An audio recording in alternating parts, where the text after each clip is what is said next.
오늘 말씀 제목은 감사하는 삶입니다. 감사하는 삶.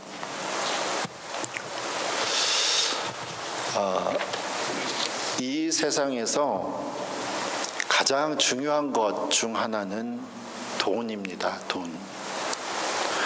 영어로 돈은 머니죠. 머니. 이게 한국 사람에게만 통하는 조크인데, 그래서 뭐니 해도 머니가 최고다라는 말이 있죠. 저는 저희 번역을 이거 어떻게 했는지 모르겠어요. 이 돈에는 신비한 힘이 있습니다. 돈은 사람을 변하게 합니다. 돈이 없는 사람은 비굴해지기 쉽습니다. 돈이 없어서 돈을 빌려야 할 때 당당한 사람은 아무도 없습니다. 자신이 자기 돈으로 이자를 내고 돈을 갚는 상황이라 해도 돈을 빌려주는 은행이나 부자들 앞에서 돈을 빌리기 위해 낮아질 수밖에 없습니다. 반면 돈이 많은 사람들은 자신도 모르는 사이에 돈이 없는 사람들을 낮게 볼 위험이 있습니다. 물론 돈이 없는 사람이 모두 비굴한 것도 아니고, 돈이 많은 사람들이 모두 다른 사람을 무시하는 것도 아닙니다. 이 모든 일이 돈이 나빠서 일어나는 것이 아니에요. 단지 돈이 사람을 이상하게 변하게 만들 수 있기 때문입니다. 돈이 없으면 돈을 빌리기 위해 비굴해지기는 쉬워요. 그런데 돈이 많으면서도 겸손해지기는 정말 어렵습니다. 오늘 성경 본문에서 야고보는 예수님을 믿는다는 이유로 핍박받는 성도들을 위로하면서 편지의 초반부부터 이 돈에 대한 이야기를 다루고 있습니다. 야고보서 1장 9에서 11절 성경 구절 이렇게 말하죠. 낮은 형제는 자기의 높음을 자랑하고 부한 자는 자기의 낮아짐을 자랑할지니 이는 그가 풀의 꽃과 같이 지나감이라. 해가 돋고 뜨거운 바람이 불어 풀을 말리면 꽃이 떨어지며 그 모양의 아름다움이 없어지나니 부한 자도 그 행한 일에 이와 같이 쇠잔하리라. 야고보는 9절에서 낮은 형제라는 표현을 하며 말을 하고 있습니다. 여기서 낮은이라는 표현은 뒤에 나오는 10절과 비교해 볼 때 돈에 관한 이야기입니다. 즉 경제적으로 넉넉하지 않은 사람들을 가리키죠. 물론 모든 것은 상대적이라 돈이 얼마나 있어야 많고 적은지는 사람마다 다 달라요. 여러분은 돈이 충분히 많다고 생각하시나요? 대부분의 사람들은 항상 돈이 부족하다고 느끼며 돈이 없는 사람일수록 기가 죽기 쉽습니다. 우리는 야고보가 구체적으로 어느 정도의 가난을 낮은이라고 표현했는지 정확히 알 수는 없습니다. 하지만 앞에서 말씀드린 것처럼 가난한 사람은 비굴해지기 쉽고 기가 꺾이기 쉽습니다. 그런데 야고보는 이러한 가난한 사람들에게 자기의 높음을 자랑하라고 말합니다. 이것은 지금 가난한 사람들이 장차 큰 돈을 벌게 될 것이라는 뜻이 아니죠. 야고보는 이들이 비록 돈은 없지만 예수님 안에서 얻은 새 생명과 하나님께서 예비하신 영원한 상을 바라보며 기뻐하라고 말하고 있습니다. 반면에 야고보서에서 1장 10절과 11절에서 돈이 많다고 자랑하는 사람들에게 사람이 죽으면 그가 가진 돈은 아무런 가치가 없게 된다는 사실을 기억하고 지금 겸손하게 살라고 권면하고 있습니다. 야고보는 특히 부자들이 자랑하는 그 재물이 얼마나 순식간에 사라질 수 있는지를 꽃의 비유에 대해서 이야기하고 있죠. 그것은 현대를 살아가는 우리 모두에게 해당이 되는 교훈입니다. 앞에서 돈이 사람을 이상하게 만든다고 했습니다. 사실은 돈 자체가 사람을 이상하게 만드는 것이 아니라 돈을 대하는 사람의 마음이 문제이지요.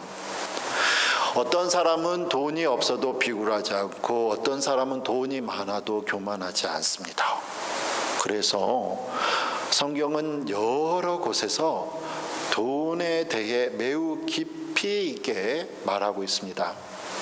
2024년 12월 한국기독일보에 실린 재물을 대하는 성경의 가르침이란 것에서 제가 3가지를 소개하겠습니다.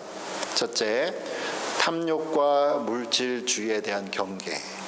돈을 사랑하거나 지나치게 집착하는 태도는 신앙에 해를 끼칠 수 있다.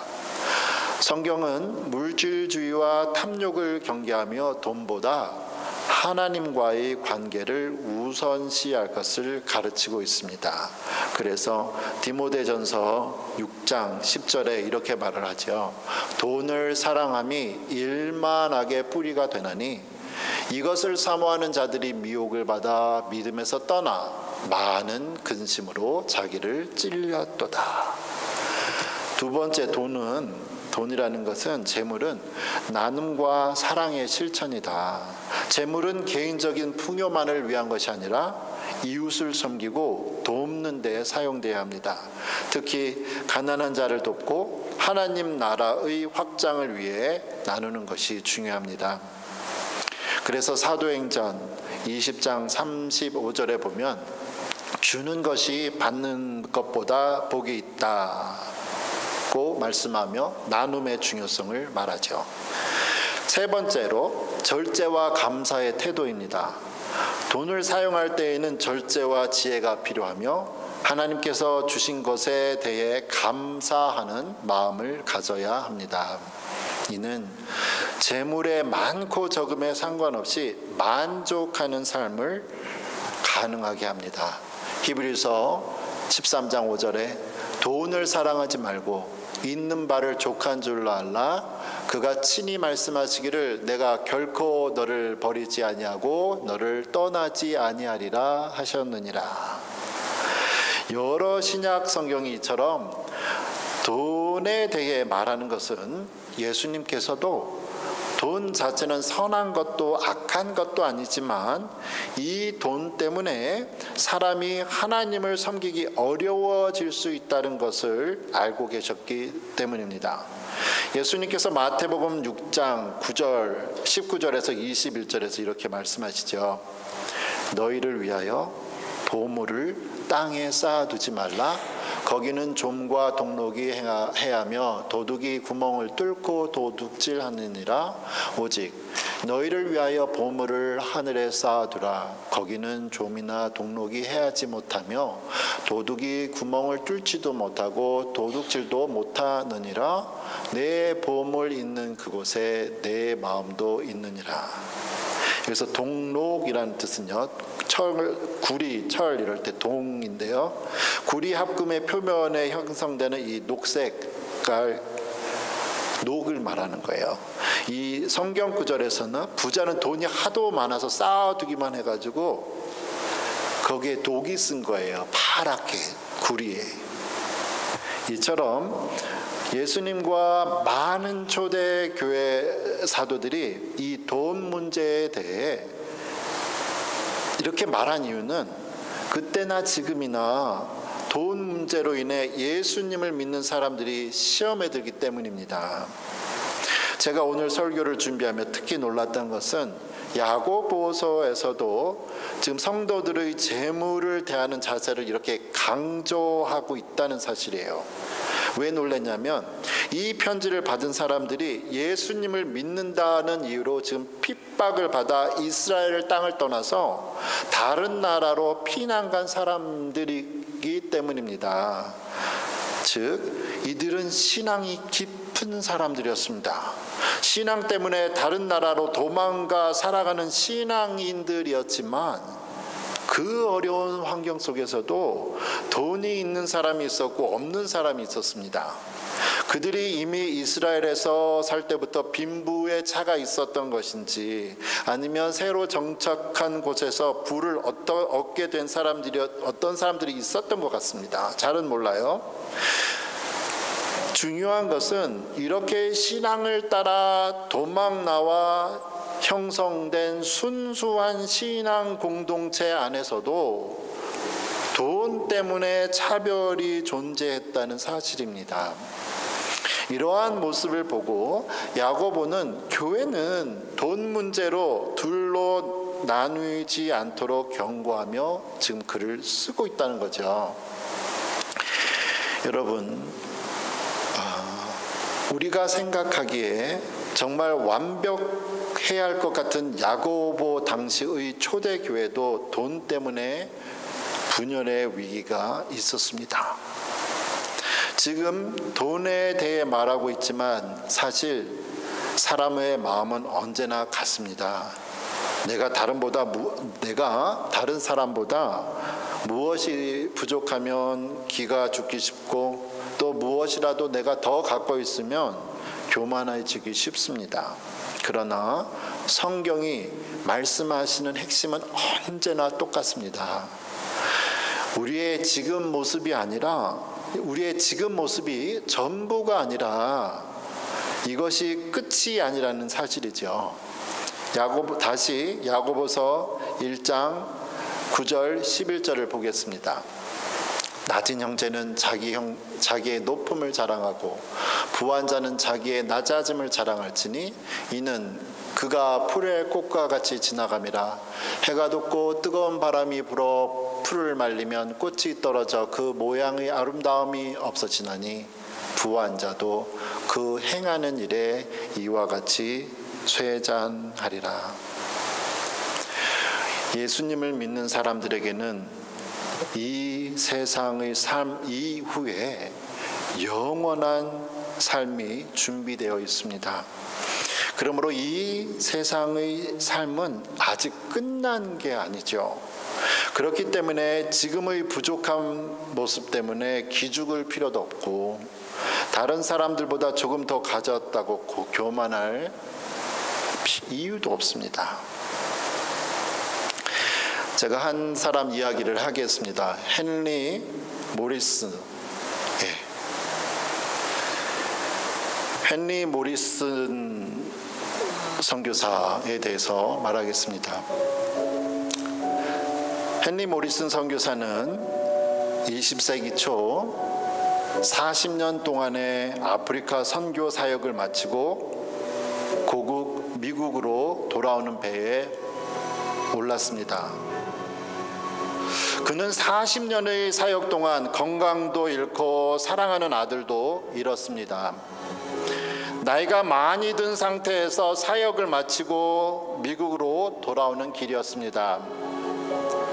그가 탄 배에는 때마침 한 나라를 방문해 약간의 정치적 임무와 휴가를 겸해 아프리카에서 사냥을 하고 돌아오던 루스벨트 대통령이 타고 있었습니다. 루스벨트는 소아마비로 다리가 불편했지만 4번이나 대통령에 당선되어 12년 동안 미국을 이끌었습니다. 지금도 미국에서 존경받는 대통령 중 한 명입니다. 배가 뉴욕 항구에 도착하자 군악대의 요란한 팡파레 소리와 함께 대통령을 맞이하는 환영의 인파의 박수 소리가 항구를 가득 채웠습니다. 루즈벨트는 수많은 사람들의 환영을 받으며 레드카펫을 밟고 항구를 빠져나갔습니다. 대통령이 사라지자 팡파레 소리도 멈추었습니다. 레드카펫도 지워졌습니다. 군중들도 흩어졌습니다. 하지만 모리슨을 마중 나온 사람은 단 한 사람도 없었습니다. 항구를 혼자 쓸쓸히 걸어 나오던 모리슨 선교사는 눈물을 흘리며 말했습니다. 하나님, 이것이 저의 40년 헌신의 결과란 말입니까? 바로 그때 저녁 노을 사이로 조용히 들려오는 하나님의 음성이 있었습니다. 아들아, 너는 아직 고향에 돌아온 것이 아니다. 내가 고향에 돌아오는 날 방파레가 아니라 천군천사의 나팔 소리로, 레드카펫이 아니라 황금길을 깔아놓고 내가 친히 너를 맞이하마. 그 음성은 모리슨 선교사에게 큰 위로가 되었습니다. 그리고 그는 천국 본향에 가는 그날까지 남은 생애를 순례자로 살아갈 수 있었다고 합니다. 사랑하는 성도 여러분, 이제 2025년 한 해를 마무리하며 우리는 감사절을 맞이합니다. 우리의 신앙의 여정은 아직 끝나지 않았습니다. 우리와 영원히 함께 하시며 우리의 여정이 다 끝난 후 하늘에 놀라운 것을 예비해 주신 하나님을 바라보며 하루하루의 삶을 감사로 채워 살아가시기를 축원합니다. 이 감사의 계절에 하나님의 풍성한 위로와 평강이 여러분 모두에게 함께 하시기를 축원합니다. 아멘.